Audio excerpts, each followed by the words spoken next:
Le lore, dans un jeu, une série, un livre ou n'importe quelle autre forme d'art, c'est l'histoire qui se cache derrière les événements de l'œuvre, ce qu'on n'a pas eu la chance de voir, ce qu'on a raté. Très souvent, le lore d'une histoire est caché derrière des détails, des indices, etc. Hollow Knight est sûrement l'un des jeux avec le lore le mieux développé du monde. À ma connaissance, c'est le meilleur à ce niveau-là. Chaque détail compte pour apporter plus d'informations dans un monde connecté et à l'histoire riche et cohérente. Ce que certaines franchises ne savent pas faire apparemment. Dans cette nouvelle série, je compte bien parler de toutes les histoires que le jeu a à nous offrir. Du plus insignifiant des boss, en passant par des zones entières et leurs dieux respectives, jusqu'aux principes les plus fondamentaux de cette histoire. Bienvenue dans cette nouvelle série que j'ai intitulée Lore Dump. Vous avez compris? Lore Dump, ouais, c'est marrant. Et dans ce premier épisode, on va parler d'un des, si ce n'est le sujet le plus fondamental de l'histoire, pour avoir des bases solides pour la suite de l'histoire. Alors posez-vous confortablement, activez vos neurones et bienvenue dans le premier épisode de Lore Dump. Prenez note avant de commencer que cette version du lore que je vais vous présenter est très biaisée par mes théories personnelles et ce que j'ai compris du lore. Et surtout dans cette vidéo là, puisque les informations qu'on a au sujet de l'âme sont très vagues. N'hésitez pas à me proposer des sujets à analyser sur le lore de Hollow Knight. Et sans plus attendre...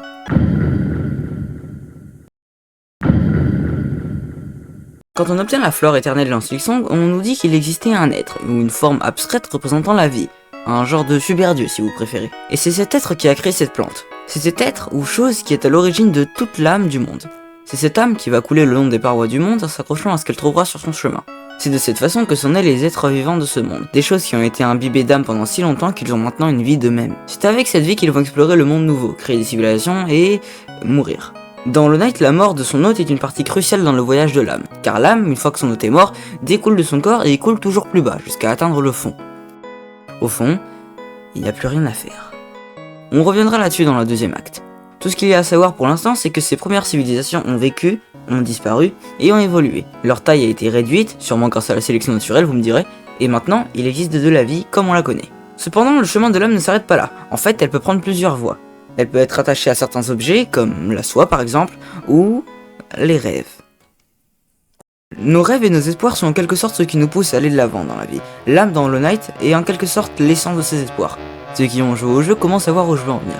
Cette essence, elle a rien de métaphorique en fait, c'est un vrai matériau qui existe dans le jeu, seulement visible par ceux qui ont un accès au monde des rêves, grâce à l'illusion des rêves ou n'importe quel pouvoir magique. Cette essence, c'est de l'âme qui a été imprimée par les désirs d'un insecte, par ses rêves, ses espoirs. Une erreur que je vois beaucoup de gens faire, c'est de penser que c'est Radiance qui a créé les rêves. Mais non, c'est tout l'inverse. Elle infecte les rêves. Elle infecte les rêves des insectes pour pouvoir manipuler leur essence, donc leur âme, les transformant en gros en poupées. Un peu comme Chris dans Deltarune. C'est pour ça qu'un être censé être vide serait si efficace contre elle, l'enfermant dans une prison éternelle sans rêve ni espoir. Mais bon, on sait tous comment ça s'est fini, hein. Cependant, il n'y a pas que les rêves. Il y a aussi les cauchemars. Les essences de cauchemars sont l'œuvre du cœur des cauchemars, qui traversent les royaumes déchus pour récupérer les âmes marquées par la peur, le désespoir et toutes ces émotions négatives. C'est cette essence des cauchemars qu'il récupère afin de s'en nourrir et de vivre éternellement. Il existe sûrement plusieurs formes d'âmes que soi, j'ai envie de dire il y en a vraiment que 3 et 2 d'entre elles sont vraiment liées. Cependant j'ai quelques théories sur ce qui pourrait être une autre forme de l'âme. Déjà il y a ce qui est sûrement le moins probable, le sang de vie, ou plasmonium. C'est sûrement une substance qui est contrôlée par quelqu'un d'autre entièrement et je me fais des idées. Cependant ça m'étonnerait pas que ce truc ait un rapport avec l'âme, puisqu'on voit très clairement des particules de rêve dans ce qui est supposément la source du sang de vie. Une autre théorie serait que l'acier soit une forme plus concrète et cristallisée de l'âme.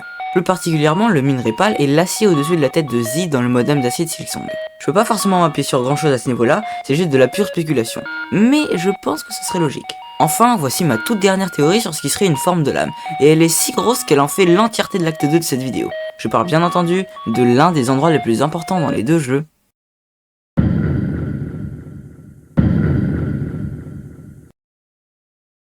Prenez un fruit pourri. Il pourrit parce qu'il est mort. Naturellement, votre premier réflexe sera de ne pas le manger. En tout cas, j'espère pour vous. Et pourquoi vous voulez pas le manger? Bah parce qu'il est dangereux pour vous, je vous apprends rien. Et pourquoi je vous dis tout ça? Eh bien parce que l'âme dans Hollow Knight, ça fonctionne plus ou moins de la même façon. Quand l'âme apparaît au sommet de la terre, elle commence à couler vers le bas. Au plus elle prend en âge, et au plus d'expérience elle gagne. Et au moment où elle arrive au fond, elle vieillit encore, et encore, jusqu'à pourrir et devenir l'ombre de ce qu'elle était.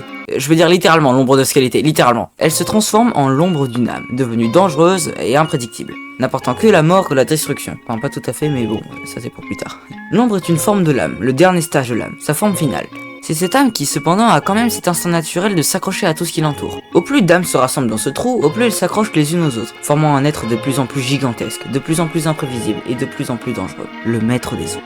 C'est ce truc qui n'a pas d'identité, pas de genre, pas de forme, pas de voix et en même temps possède des milliards d'identités, de genres, de formes et de voix qu'on voit dans la fin secrète de Hollow Knight, plus précisément la fin de la Maison des Dieux. Dans cette fin, le chevalier fusionne carrément avec le maître des ombres et étant un être entier plutôt qu'une simple âme errante, en prend le contrôle total et utilise ce nouveau corps pour atteindre le sommet du Panthéon. On sait pas vraiment ce qui se passe dans la Maison des Dieux après cette fin, mais on peut théoriser, et je pense que le mode chercheur de Dieu est la suite logique de cette fin. On est au sommet du Panthéon, mais puisque la chercheuse de Dieu a disparu du monde réel grâce à la fleur éternelle, oui encore celle-là, on peut plus ressortir. C'est d'ailleurs parce qu'on a atteint le sommet du Panthéon que la chercheuse de Dieu nous complimente au lieu de nous traiter de tous les noms. Et oui, je sais que dans le passé j'ai dit que la fin canon était celle où on battait le Panthéon 5, mais en fait je reviens sur ma décision, voilà. Mais cette branche de la timeline ne serait pas possible sans cette mystérieuse fleur, la première lumière. On en parle dans les jeux comme la source de la vie, et par extension de l'âme. La première lumière de ce monde, la fleur qui repousse les ténèbres. Mais comment elle fonctionne en fait ?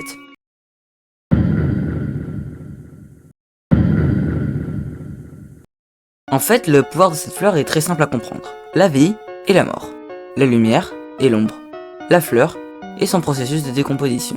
Et je vous avais dit que tout était connecté. La fleur représente la vie, le contraire de la mort. Mais la mort, qu'on veuille l'admettre ou non, c'est une partie de la vie, et elle est inévitable. Et même la fleur qui représente la vie doit un jour disparaître, et c'est en affrontant la mort qu'elle disparaît. Car dans les 2 fois où on voit cette fleur mourir, à chaque fois, c'est à cause de l'ombre. L'ombre, c'est un peu comme le fruit pourri. Si tu le mets dans un panier rempli de fruits en parfaite santé, ils vont finir par pourrir eux aussi. Tôt ou tard, cette âme va se transformer en ombre. Tôt ou tard, elle va mourir. En résumé, l'âme a été créée par la première lumière et s'écoule le long du monde jusqu'à atteindre le fond du fond. Sur le chemin, elle s'accroche à tout et à n'importe quoi, créant les insectes. Ces insectes ont des rêves, des cauchemars et de la soie apparemment. Et tout ça sont des formes que peuvent prendre l'âme, une partie essentielle de leurs êtres. Une fois que l'âme coule jusqu'au fond de la terre, elle pourrit et se transforme en ombre. Malgré tout, elle détient encore le désir de s'accrocher à des choses. Mais cette fois, au lieu de vouloir leur donner la vie, elles n'ont plus de volonté propre. Mais plutôt, des millions, voire des milliards de volontés en même temps, ainsi que de la peur et du désespoir sont mélangés, menant à du chaos et de l'instabilité pure. L'ombre veut s'accrocher à tout, s'emparer de tout et tout engloutir. Le seul moyen de combattre cette ombre est une fleur fragile appelée la fleur éternelle, qui, pendant un certain temps, peut survivre à l'ombre et empêcher son hôte de se faire déchiqueter. L'âme dans Hollow Knight, c'est un peu la réalité de la vie transposée dans une mécanique de jeu qui pourtant n'avait pas besoin d'être aussi profonde. Et je pense que c'est pour ces raisons que Team Cherry sont vraiment les maîtres incontestés du lore dans les jeux vidéo. Ils savent prendre une mécanique aussi insignifiante que du simple mana pour se régénérer et utiliser des sorts, et le transformer en un élément complexe et important pour l'histoire. Dites-moi de quoi je pourrais parler dans le prochain épisode de Lore Dump, merci d'avoir regardé et au revoir.